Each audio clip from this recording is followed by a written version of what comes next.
Welcome to the Fantasy NASCAR podcast brought to you by RaceForThePrize.com. Darlington Cup Series 2024. Let's get into it.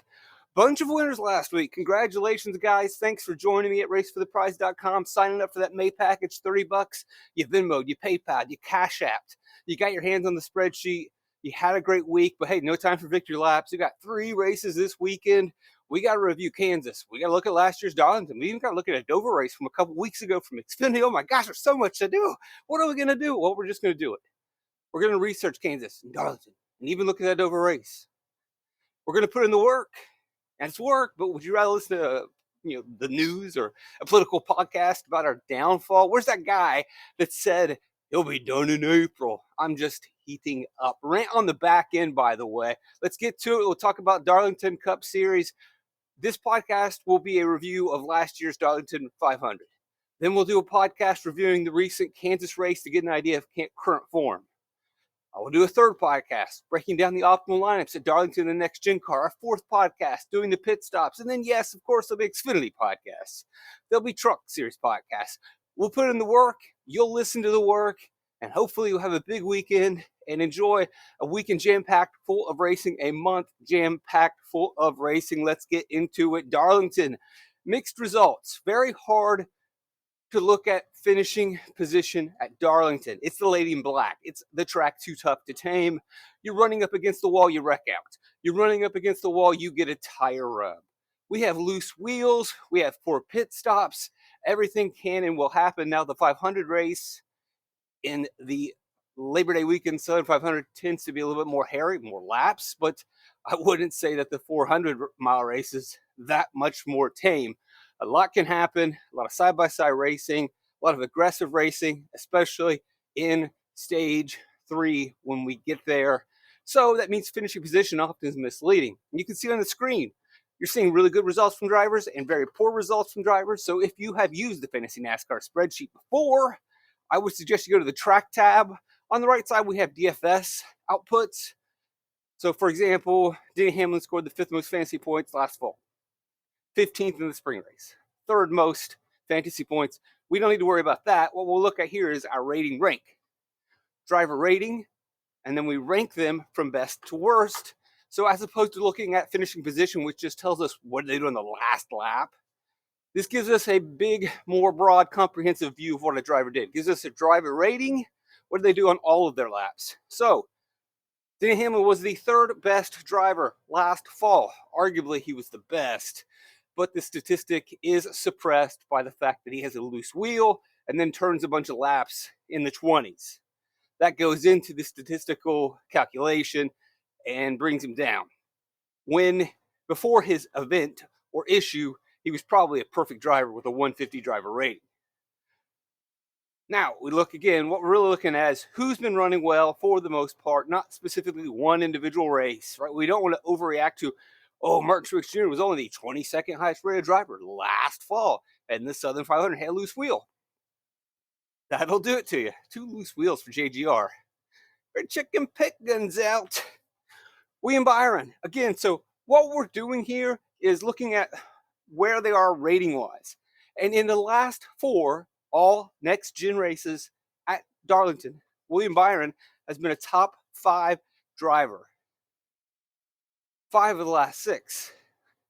But the point here is to look at that data and then compare and contrast it to actual finishes. And for the most part, Byron has been able to secure solid finishes. But for other drivers, it's not always the case. Like, if we go down to Truex, again, Truex, last 4 races. And I know you're saying, dude, no one looks at finishing position. You will be surprised how many people that play fantasy NASCAR just look at finishing position. Just got into an argument with a guy, just shouldn't have done, in the YouTube comments. And he was clearly only looking at finishing position. He was clearly not looking at any data, reviewing any facts, reading any articles, maybe even watching the races, just looking at finishing position. They are out there, folks. You are not the typical fan. I hope I'm not the first one telling you that. If you're listening to a fantasy NASCAR podcast that's often recorded at 3, 4 a.m. in the morning, and not because I've been staying up all night, but because I'm waking up and getting after it, this guy, obviously I'm weird. I'm a weirdo. But if you listen to a weirdo, then maybe you are a weirdo. Anyway, Truex, 18th, 31st, 31st, 24th. But wait. Didn't we just say? Did we not just say that at Darlington, over the last handful of seasons, he's been one of the highest rated drivers? But he's finished 18, 31, 24. Yeah, kind of did say that. We did say that. It was there. So that should give you an idea of the lady in black. So there it is. Track rating. That is a statistic that I would consider looking at in the spreadsheets on your screen. So enjoy that while it's up there. So let's do a quick review of that Darlington race. We'll put up the optimal lineup from last year. Again, I will do a full optimal lineup review of the last 4 races and give as much context as I can. But here we go. Kyle Larson, number 1 on our board. Hog, a dominator, not a dominator whatsoever. Again, the use of the word dominator is very misleading. He does get a chance to cycle to the lead and wins the race, but Kyle Larson does not dominate. Tyler Reddick has a point in the race where he leads laps, but he does not dominate nor have a dominant car. He does score a lot of fast laps and last lead points. William Byron does not dominate, is not a dominator by any means, but he has a top 5 car. Running in the top 5, he's able to scrape away a fast lap here or there, but also has significant place differential. One of the unique things about this race in Southern 500, now remember, Southern 500 versus the 400, more laps, also sometimes a little more aggressive at night on Labor Day weekend. Oh, just deleted some stuff. Gotta get rid of that. We had some poor qualifying efforts, and a lot of championship contenders did not qualify well. Didn't really hurt them that much. They didn't necessarily just plow their way back through the field at Darlington. That's kind of hard to do. But they did a little bit, but made gains through pit cycling. They made gains on pit road. We'll look at that date in a second. Ross Chastain jumps in there.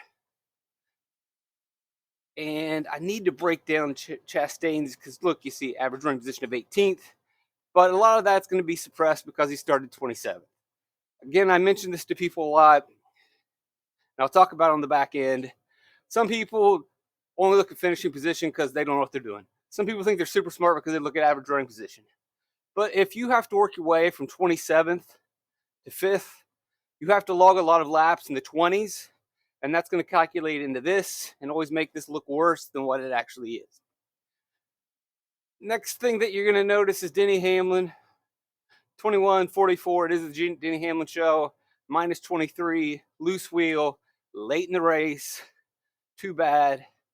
So sad. Cool. Got it. We'll break down these lap leaders in a second, but let's just run through the drivers and what they did. Bubba Wallace. Actually, the first thing I want to note is that our top 10 in fantasy points, pretty much top 10 in finishing position, other than Truex, but he scores top 10 because he started at 31, finishes 18, 41 fantasy points. And then also they were pretty much top 10 rated drivers too. Good drivers all day, score all the fantasy points. Does that need to be a trend that I have to follow? I mean, at the very least, with our hogs and dominators, yeah. They're more than likely going to need to finish up front and lead laps and run fast laps. I guess the first thing that I want to do before I even do that is practice versus qualifying versus racing. Now, what do you mean by practice versus qualifying versus racing? Well, first of all, qualifying didn't go so well. One hot lap, you would love to see these guys run better. But again, it's one hot lap at Darlington. One hot lap at Darlington versus a race side by side, lap after lap, up against the wall. It's different. And some people can do it, some people can't. And just because you did it once in practice or did it once in qualifying doesn't mean you're going to do it in the race or be able to do it in the race. That means that I would much rather trust track history. If someone shows up and is great in practice but hasn't done it before in races, I'm taking the guy who does it in races, not practice. If somebody is not that fast in practice, but has been very good at Darlington in the past, I will trust that he knows what to do when it's actually race time. That's the way this race plays out. And if we look last year at the practice data and look at the highest rated drivers, Larson's fast, but he by no means is the greatest car on the track in practice. It's good. Reddick's stats in practice are good. They're all top 10, but there's nothing that screams, this guy's awesome. But their past history at this track says they know what they're doing. Because in practice, you're out there single file, just running that line, you're fine. It's not aggressive, side by side, working through traffic. Your practice reps are going to tell you if the setup's kind of there, but your practice reps are not going to prepare you how to get around people, how to make sure that you're blocking people, how to manage your tires on a long run. Nothing in practice is going to tell you that. Only having run this race and doing it before will tell you that. That's why I'm much rather lean on track history than practice. Now, if I see really bad practice times, then maybe I'm a little bit concerned about the setup. But even Ross Chastain, who didn't have the setup right, didn't qualify well, was going through a slump in his season at that time, was still able to come away with a top finish. And let's break that down a little bit further. So let's look at the laps for Ross Chastain and break down what happens. He was not good in practice. He did not qualify well. He's starting 27th. Here he is, battling. It's not easy to pass. It's not easy to pass when you may not have got your setup right and you haven't been able to make adjustments on it. He is running clearly in the back, and he's in hot water right here because if we look at the notes in the race on lap 50, number one fighting to stay on the lead lap, 45, Reddick has closed in behind him. Now, one of the beauties of playing Ross Chastain, and we saw this again last week, we thought Ryan Newman was tough to pass, and Ryan Newman actually pulled some Ryan Newman type stuff in this Darlington 500. Typical. I mean, the guy just cannot avoid affecting DFS races. He's blocking leaders, and then he spins out, brings out a pivotal caution that ruins Kevin Harvick's race. Newman! How many times has he done it? Ross Chastain, one simply does not pass Ross Chastain. It's that Lord of the Rings meme. Either way, Chastain's able to hang in there. Gets into the stage. He's in 24th. And then he just keeps grinding away. After pit cycles, he's about up to 21st. We get to a caution. He's in 20th. He is grinding to 18th. Lap 217. Bouncing around during these cautions. Into the stage. Cautions probably help. Restarts help. 16th. Really good gain on pit road. 6 spots. We're up to 11th, 10th, grinding away. Loses some spots on some pit cycling. Still grinding. We get cautions and restarts. Grab some spots. Restarts. Maintaining position. Restarts. We're in 6th place. Grinding our way forward. Gets a spot. 5th. So yeah, his average running position was 18.3. Well, he was just an 18th place race car. Put some respect on the name. He drove through the field. Avoided going a lap down with Reddick right on his bumper. Stays on the lead lap. Avoids the cautions. Avoids the wrecks. Avoids the mistakes on pit road. Methodically works his way through the field in the Southern 500. And yet people are going to look 18.3 average running position. What do? Just look at the stats. You don't even watch the race. The guff I get. That's okay, though. I love it. It's fun. Fires me up. I enjoy it. So there's your Chastain story for the day. Further going through some of these finishes. Bubba Wallace, solid day. 8,200 starting 19th. Runs up front. Ho-hum, great. I mean, we're not going to tell a story about every single driver. So Chris Buescher, a very solid day. Starts towards the front. Had a really good spring race as well. Eric Jones, all right, so here we go. Let's tell more stories. Eric Jones is making me become not a believer. I'm already a believer. But I've never been an Eric Jones fan. I was rooting for Suarez to win the championship back in that Xfinity JGR duel. But good grief, the more I dive into what Jones does, I can't help but love this kid. And Darlington is a very special place for him. Obviously, he has 2 wins at this racetrack. But JGR, no, he didn't win with JGR, did he? Or did he? He did win Legacy. He's been awesome with Legacy. Legacy Motor Club. Not supposed to be good. Been great because he is great and he gets so much out of the car. And Darlington is a place where he gets more out of it than any other place. He knows how to race this track. Period. End of story. Drop the green flag. When it comes to getting around Darlington, Eric Jones is the Jones boy. Chase Elliott with a solid day, but again, not everybody can lead laps and everybody can run fast laps. Martin Truex Jr., as I mentioned before, loose wheel, takes him out. But was really good in the spring race, but then wrecks at the end. Very snake bitten at Darlington. They got snakes down there. Quite a few. Lives in the South. North Carolina. South Carolina's got quite more snakes, but still, they got some. Now, further you go down, the more you got, right? Bugs, snakes. Brett Keselowski, solid day, but just doesn't offer fantasy points because he starts 5th, finishes 6th. Overall, pretty good day for RFK. And remember, this was a time where RFK was running hot. They really started turning on in the summer. Ricky Stenhouse Jr. just continuing to run well, not getting a lot of respect. And I told you last week, I believe he ended up in the optimal lineup. He had speed at Texas, but the traditional stat sheet didn't show it. He had speed at Dover, but I'll let you peek into the real stats. It's there. And then, hey, wouldn't you know it? Had some speed at Kansas, had some short run speed that mattered.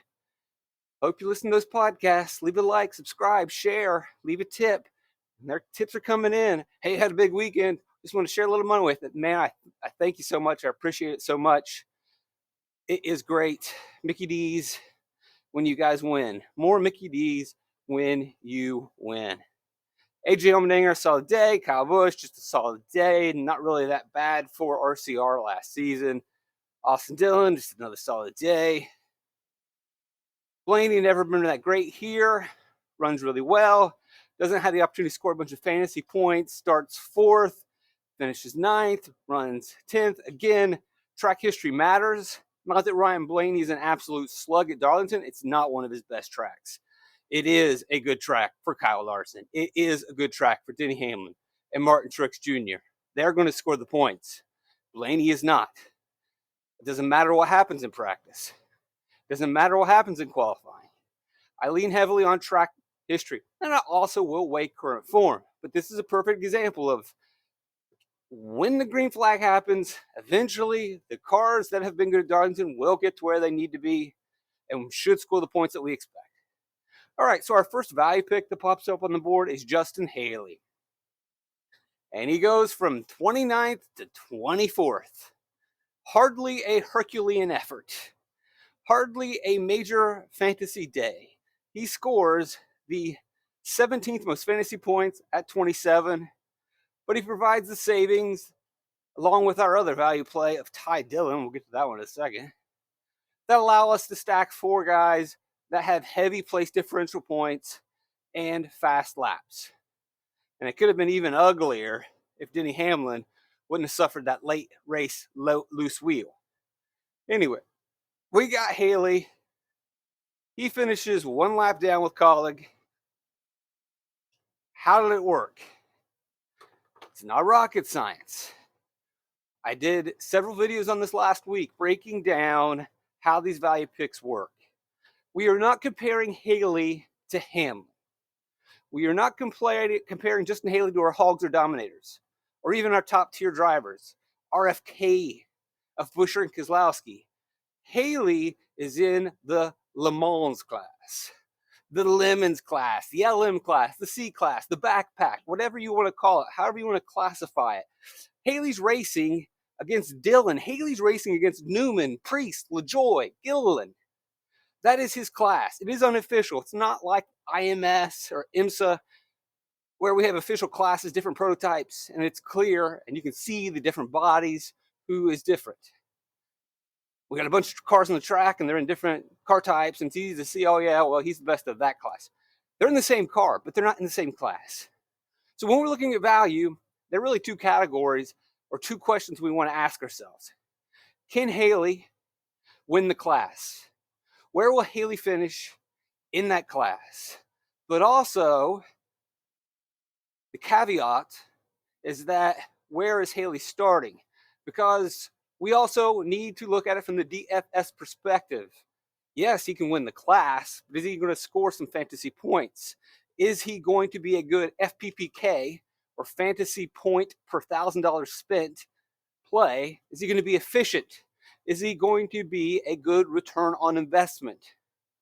So one, can he win the class? Where will he finish in the class? Because we're looking at who's the best value play against the value plays, not who's the best value play against the top tier. It's not value versus hog. It's value versus value. The best value gets in the optimal lineup. Haley, despite only finishing 24th, is the best value versus value. He doesn't win the Lemons class. If we look, let's look at our Lemons class. He finishes 24th. The winner of the Lemons is Carson Hocevar, who finishes 17th. He exceeds expectations, kind of breaks out of that Lemons class, gets into the top 20s, and is competing with the regular guys. But the problem is he starts 15th. So remember, question one, amongst value versus value, 5,700, 5,500, who can finish the best? But can they score points? Hocevar started 15th. He couldn't score points. He gets eliminated from the conversation.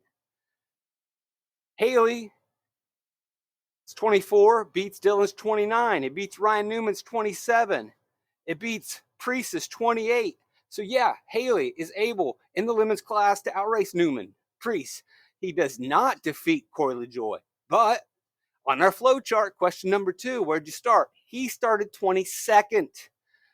So although LaJoie was better in the Lemons class, from the fantasy perspective, he's more expensive, and he was starting 22nd versus 29th.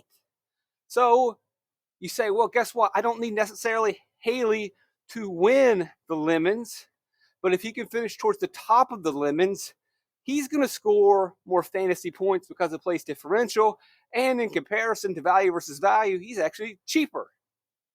That's the process.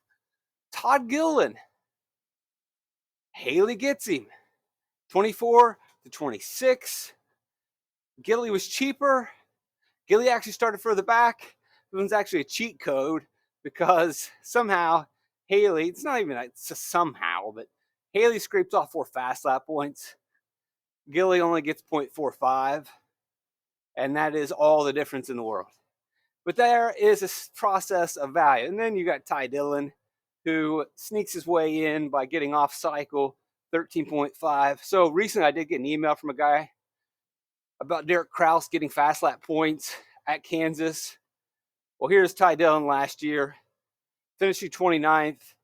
All you have to do is get off cycle at a track where it's tire wear and green flag runs. We've seen it plenty of times before.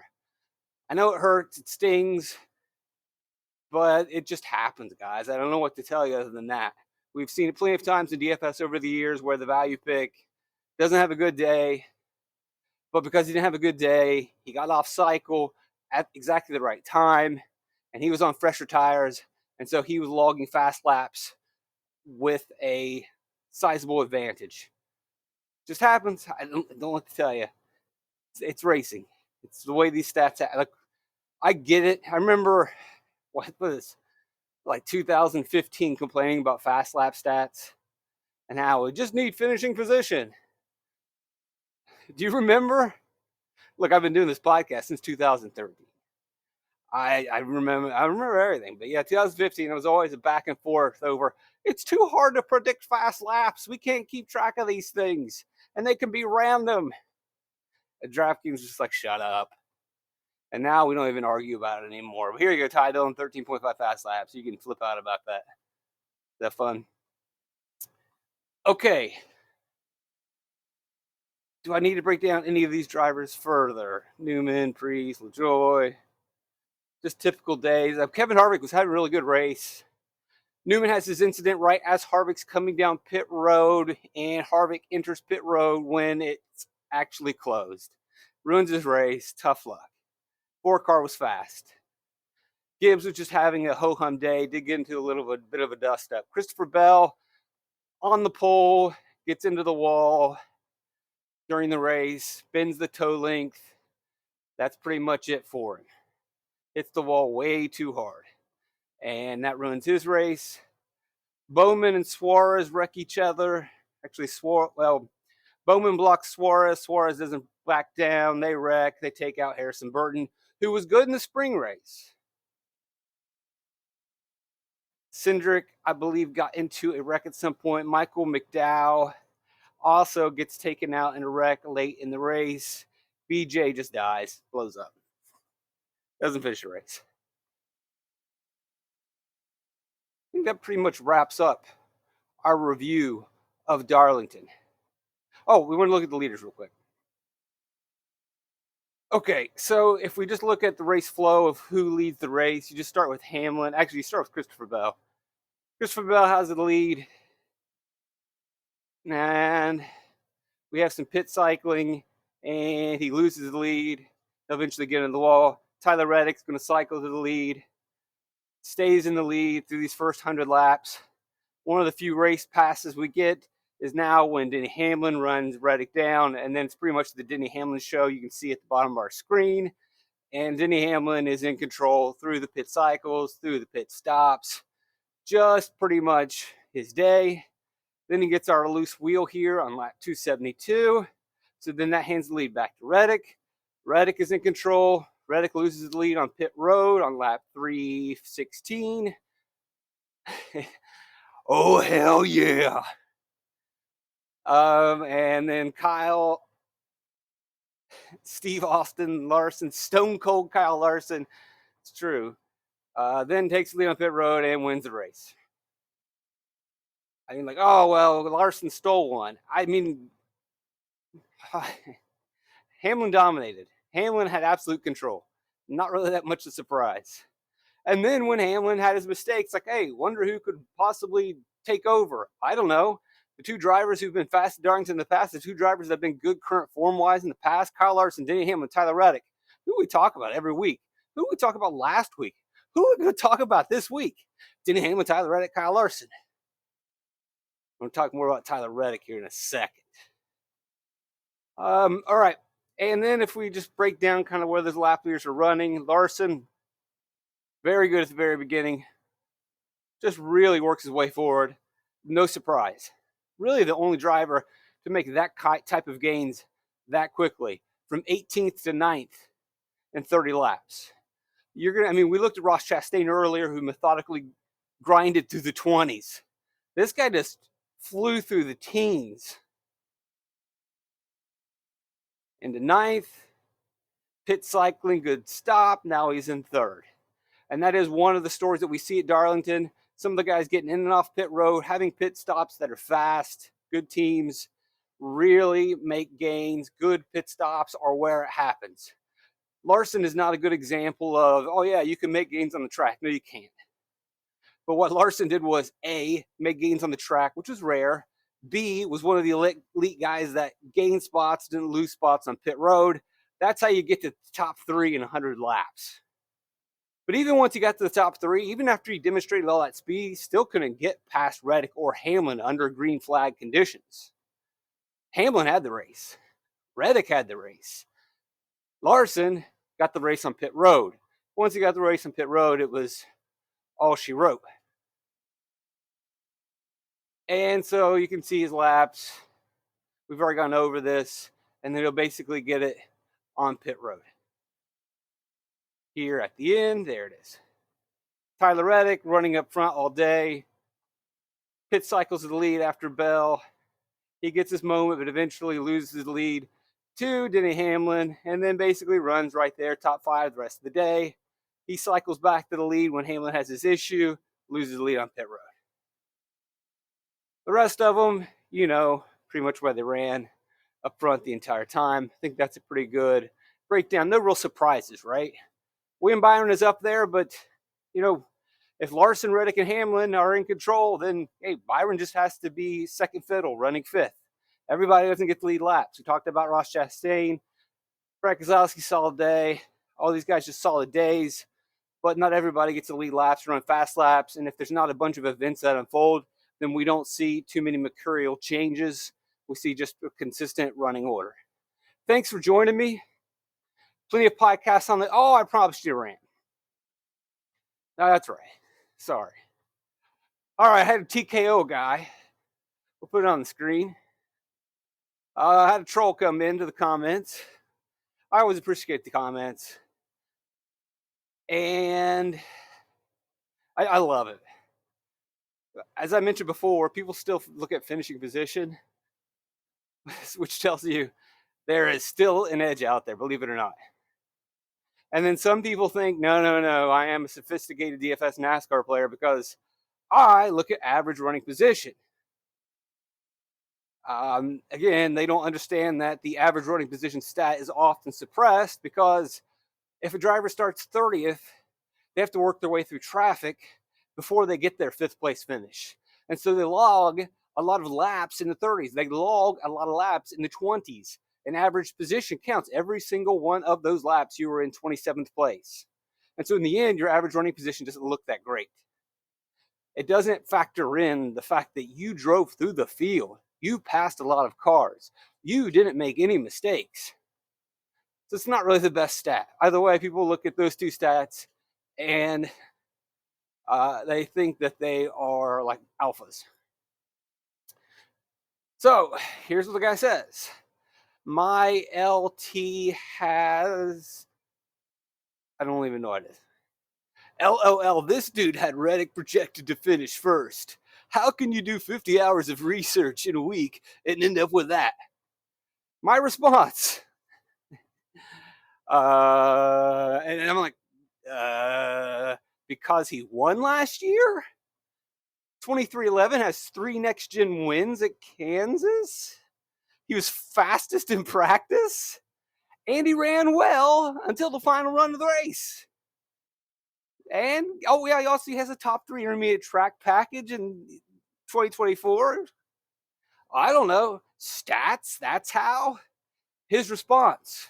He was 15th or worse the entire race outside of the second run during stage 2. Do you even watch the races or look at data? My response. He was 5th place in lap 198. He took 4 tires while others stayed out. He then had to dig out of dirty air to get back to the top 10. He faded in the final run of stage 3 when the track changed. Do you watch the races? And silence. Did not hear a peep from this driver. There were more than a handful of cars that did not run well during that final run of stage 3, which, hey, is that a surprise? It was 9 o'clock at Kansas. No one expected to be running 9 p.m. at Kansas. So imagine that. Car wasn't fast on the final stage, but it was faster in the race. Was it better than Hamlin and Larson? No, but that's fine. I don't know. It's just, you guys, Reddick had speed. It just didn't work out. It just didn't work out. It's not that. I mean, what does this guy want? SMT data? Hey, can you do? Oh, did we get in a fight? Was Reddick trail breaking? Can you give me the trail breaking data? No, I'm not gonna get you the trail breaking data. You come on here and you give me grief on the comments. Have you subscribed? No, I haven't subscribed to the page. No, you didn't subscribe to the channel, so you didn't buy the package either. No. And you just want me to find some SMT data and give it to you for free? Yes! Was he trail breaking or not? Jeez, oh Pete. Look, I get it. Hamlin and Larson were better. The Reddick wasn't a slug. And I hope that this guy gives up on Reddick. I hope that everyone's like, oh, car doesn't have any speed anymore. Yeah, I will jam him in at Darlington and not be worried one bit. Now, I will take my L's. Ultimately, the Reddick play didn't work. But truth is, I've had much bigger misses. And I didn't miss all week, every podcast. Who did I say to play? What was this guy listening to? What was this guy looking at? What do I have to do to get it through you, man? Through to you. Or through you. Obviously, it went through you. In one ear and out the other. Everybody said play Kyle Larson and Denny Hamlin. When I appeared on Samsung TV Plus for DraftKings Live, Kyle Larson and Denny Hamlin. They're fast every week. They've been fast at Kansas every time. And we're going to run into the same situation at Darlington. They're fast every week. They were both fast at Darlington last year. And then someone's going to look at the third guy that I picked. This guy said play Reddick. That's fine. You can give me an L for saying I thought Reddick would be fast. I explained every reason why. People rag on the media. Oh, it's a left-wing media. Oh, it's right-wing extremist media. They're taking things out of context. They leave out key facts. We get what we deserve. We do the same thing. We are all biased. This guy is doing the same thing that I'm sure he is screaming at MSNBC for doing, or screams at Fox News for doing. And then he turns around and is like, I'll look at my stats. I'll do my own confirmation bias. Gotta go back to the old Bertrand Russell quote. The whole problem with the world is that the fools and fanatics are always so certain of themselves, and wiser people so full of doubts. I'll be the first to admit when I don't know who's going to lead this lap. I've looked at the data, I've looked at the track history, and I'm worried and I'm concerned. And I know it's Sunday morning and people want a podcast, but I'm not sure, and I don't want to just make stuff up. I've been in that situation, and sometimes people get disappointed, like, where's the Sunday podcast? Where is the podcast? And I understand you want it, and I understand it's helpful. But sometimes when I look at the data and I doubt myself, and I can't come away with a clear, concise message, a message that can help you, I do not want to deceive or manipulate or mislead you. I don't do podcasts to do podcasts. I got to do my one podcast of the week, fire this thing up. This guy's good. This guy sucks. I don't do that. Right? The problem is the people who think they know everything. Oh, yeah, he sucks. He's good. Play this guy. There's that guy. And you just throw out a podcast every single week. There are times where I can't do it because I'm not confident in what I'm looking at. And I do not want to mislead or deceive you. And so I'm sorry, I will disappoint you occasionally. It's Sunday morning and you don't get the podcast that you want or that you deserve. But you don't want a bad podcast. You don't want garbage content. You want real information. That's where I stand. That's why I like that Bertrand Russell. Like, you can hate the pick of Reddick. You can hate the prick. Yes, I am a prick at times. And I probably sound like a prick right now. You hate to pick, but appreciate the process. And you should apply that standard to all the touts that you watch. You can hate their picks, but you don't need to hate them. If they're walking you through their process, like I try to do, like I did with this gentleman, saying, here's how I got to where I got. If you don't like Reddick, if you don't like the pick, I understand not all picks work, but how can you hate that I put in the work and went through that was my 50 hours, bud? How you going to hate on that? Maybe you got to start reevaluating some life choices because people are reading these comments and people are looking at you getting bodied. And people notice that it's been 14 hours and you ain't commenting. You dead. You're buried. And you're not going to rise again in 3 days. Maybe you will. I welcome you back. I believe in the resurrection. I believe in the forgiveness of sins.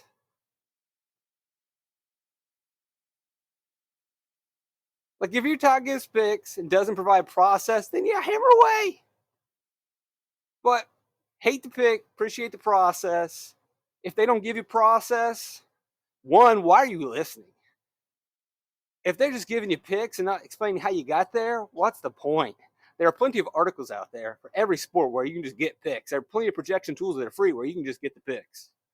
If the guy's not helping you get educated, is not helping you learn DFS better, why are you listening to him? If they just say this guy sucks, this guy's going to be popular, this guy's not going to be popular. You know, the guy that I really, really enjoy is, I think it's DFS Scout, Terry, used to be at Stochastic, parted ways like a lot of these recent Stochastic guys. He puts his spreadsheet on the screen and he rapid fires, goes through the entire slate. Now, sometimes I wish he would go a little bit more into detail, a little less just reading numbers. But in baseball, there's so many numbers. And I've watched enough podcasts with him that I know that this guy is watching these games and going over the data constantly and has a million things swirling in his head. And he could probably talk about one player forever, but he realizes I got 200 guys to go through, so I've got to kind of navigate the fine line between reading stats and showing my own mastery blend. But I really enjoy watching his process, really watch him break down different statistics, and he puts it on the screen. And it's not just, I mean, it's just really one of the best podcasts out there for fantasy baseball. Every afternoon, it's DFS Scout. Check that out. That's what I'm talking about. That's the kind of stuff that I love, not selfie podcasts. You know, where's your, we want to talk about process. Where's your evidence? Where's the data? Put it on the screen. Explain the data on the screen. The NASCAR DFS audience deserves more than selfie podcasts. It's 2024. I get it when the industry launched and the tools were very simple and there wasn't a lot going on back in the early Roto Grinders days. I mean, I even was doing DFS radio, whatever our station was. And we were recording just straight audio. YouTube really wasn't even streaming then. And then Roto Grinders broke through with theirs. It was just guys with video cameras on. It's 2024. And I know Stochastic has added some of their graphics. And there's some really good times when Josh Engelman's putting up a lot of statistics as well. But there's a lot of people, too, doing that. Where's the stats? Where's the evidence? Where's the real data? Where's not just blank spreadsheets and bland numbers? And then selfies. A lot of podcasts are just selfies. It's so, and look, I'm an old millennial, but there's definitely a divide between the old millennials, the elder millennials, and the younger millennials, and a huge gap between us millennials and the Zoomers. I don't like selfie podcasts. I don't need to see your picture for 50 minutes. I want the data. I want the evidence. We're talking about DFS. All right, Mr. Beast. Although Mr. Beast, I got to give him credit for what he does. But the Mr. Beast DFS is not fun. Give me Terry DFS. Give me Engelman DFS where I can see the numbers, where I can see the process, and I can walk through the work. I don't want selfies. And that's you. So you probably agree. One of the times where I'm doing a rant, you're like, yep, yeah, right on, brother. Because I've seen the demographics on my YouTube channel. You guys are Gen X. You guys are boomers. Very few kids. Very few Zoomers. You want facts and stats, not a full screen selfie. You do not care if I have neat stuff in my background. You do not care if that's the other thing. Like, we do this selfie culture in DFS, and it's a picture of you, but we're also, these Zoomers are not, they're so narcissistic, not just like, hey, give me a picture of me. It's like, hey, also, you need to look at what's behind me. What in the world are we doing? Can I get a WOBA, please? Can I get some ISO and WRC plus? What's this guy's plus minus, real plus minus while he's on the court in the NBA? What's his driver rating? Can I have some numbers, please? No. You will get a selfie of me, and you can look at my cool stuff in the background. And the Zoomers are like, yeah, look at what he's got in his background, bro. Look at that. Oh my God. Do you see the lighting back there, dude? Whoa. Come on, bruh. Gosh. Like, even some of the really good content providers are guilty of this. So what are we doing? What are we doing? What has happened to this country? This statistical podcast is actually more of looking at why I'm a cool dude and you should hang out with me. Maybe we can like Zoom chat later, bros. My background is the dungeon. Thank God I've cleared up the audio a little bit around here. My man cave is literally a cave. It is a cave. Spiders. Thank God I don't have any snakes. One of the benefits of moving to Ohio, fewer snakes. The mice, I've actually we're good on that because, well, it's you know, we're good at Thomas Sowell, and that there are no solutions, only trade-offs. So we don't have mice, but that means there is a band of feral cats that roam the town and run free range. Then they murder everything in sight.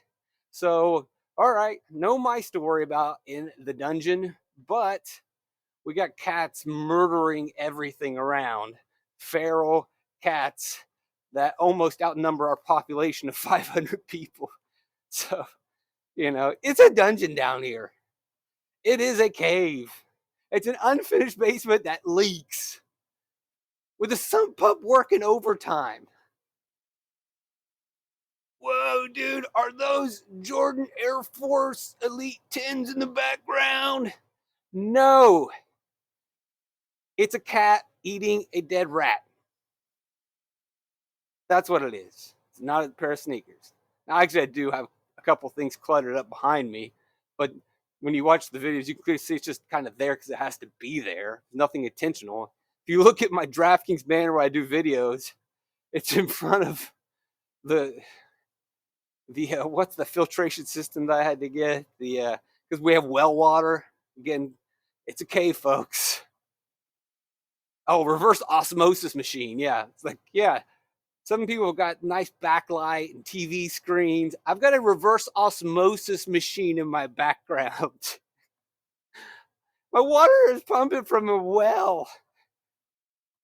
And you guys, like, look at this cool thing that I put, and I hung this picture on the wall, and I got these LED lights that I can hit a button and they change colors.